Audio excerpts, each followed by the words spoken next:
I'm going to go for a drive now up one of my local four-wheel drive tracks. It's quite a steep, technical little pinch. I've quite enjoyed driving it. Now, I haven't actually driven it for probably, well over 12 months. Last time I did drive it, this vehicle was set up differently. It had different tyres on it. So I'm looking forward to seeing how it goes today. Now, this vehicle is set up with twin diff locks. They're the E-lockers and 33-inch tyres. These are the Maxxis Razor mud tyres. They're aired down to around about 12 PSI. You know what? We're just going to go up here. I'm going to let you get inside my head. It's a mess in there, let me tell you. What I'm going to do is I'm going to try and talk to you about what I'm doing and what I'm experiencing and what's going on. The idea being, I want to help you possibly pick up some tips that you can use when you go out four-wheel driving, and just see what I do and go, you know what, I'm going to do that next time. I suspect more often than not you'll go, I ain't ever going to do what he just did. But hey, you might enjoy the footage anyway. All right guys, let's get on up here and have a crack, shall we? Now, if you're into wheeling well and getting out there and doing the whole four-wheel driving thing really well, well, that's what I'm about. So I'd love it if you'd hit that subscribe button, then hit the bell, and then I'll be able to annoy you for the rest of your life pretty much, and you'll love that. It'll be awesome. I'll love it too. All right guys, let's get into this, shall we? So if you don't know, this thing's got a 3.8 Ecotec V6 in it, and the diff gears are nitro gears down at 5:9 ratio, so they're a nice crawler diff gear. Righto, so this first section here, this rut, I'm going to flick both lockers on. The reason I'm doing that is it stops one of the wheels screwing. All the wheels are driving. I hold a very steady throttle pressure and just follow the water course, keeping that under the center of the vehicle as best I can. The idea being I don't then want to fall into the rut. Okay, so there we go. Now the back will want to fall in there, but if I keep that throttle pressure real careful, we'll be good. I'm trying to run my cameraman over as well. Okay, there we go. Okay, she's tight. All right, so that worked out pretty good. This isn't working out good. I can feel I want to slide in. I managed to save it.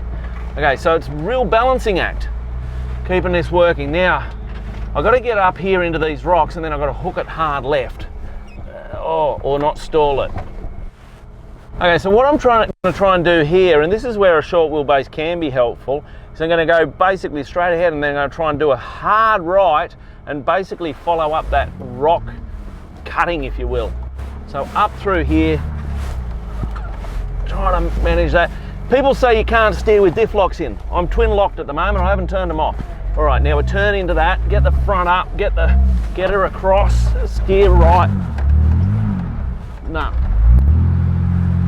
Okay, so what we'll do, we'll come back and we'll get across, try and get across to that left a bit.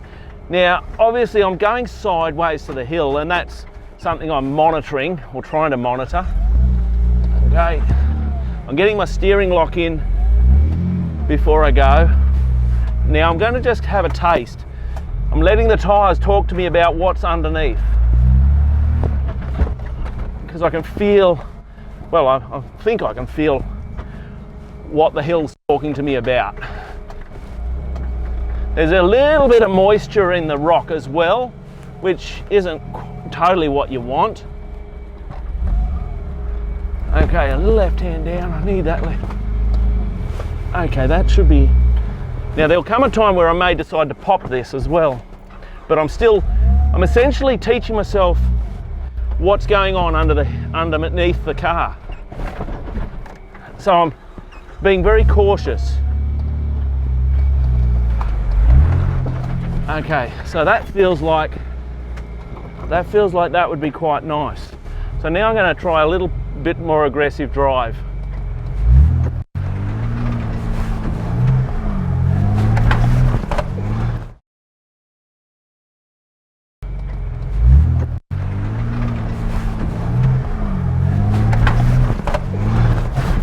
How was that, eh? What a cracking little climb. Now, notice that there wasn't a whole heap of panic and full noise. There was very much a process of come in, experience the track, just see what's going on, all very slow speed, low momentum, and just calculated driving techniques. And in my opinion, that's what a good four-wheel driver will do when they're off-road. The whole idea of right foot to the floor doesn't demonstrate skill. That demonstrates that you know how to put the right boot all the way to the floor. Okay, by unlocking the technical stuff is actually where you gain a greater sense of satisfaction and really do get a big adrenaline rush. So let's continue up here, because there's a couple more rock steps that we've got to contend with. That's interesting. Big side angles, so we're going to climb that wall. We've got to climb it without going into the wall, so, or stalling.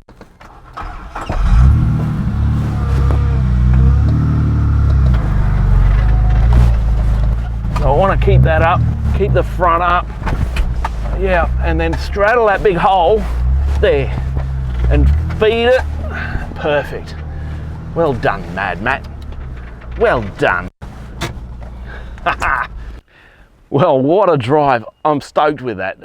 That's why I love doing this wheeling, is because it's a nice technical wheel. You need a vehicle that's set up, but it's not ballistically set up. You know, twin locked 33s, crawler gears, yeah, I know.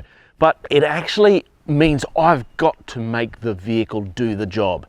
You know, if you put a newbie in that vehicle will go so far and then it'll roll on its side. So it takes a lot of skill. Now, I'm not blowing my own trumpet here.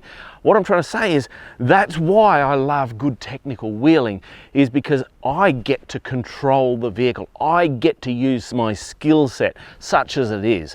And trust me, there's mates of mine who can outwheel me every day of the week in lesser vehicles. So I'm not trying to blow a trumpet here, but that's what I love about it, and that's what I want to encourage you about.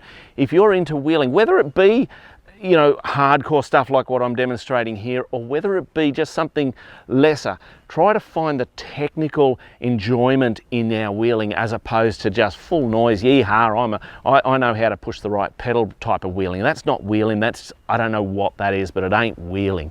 So anyway, that was good fun. I enjoyed it. Let us know in the comments down below what type of four-wheel driving you love doing. Is it camping? Is it because your four-wheel drive gets you to remote places to go camping? Is it because you get to spend time with your mates, with your family? Is it because you get to do technical stuff like this? There's so many different ways to enjoy four-wheel driving, and it's all legitimate. There's no one right way or anything like that. They're all legitimate ways to enjoy the outdoors, and I encourage you to go and do it however you enjoy doing it. I'm Mad Matt. Stay safe on the trails.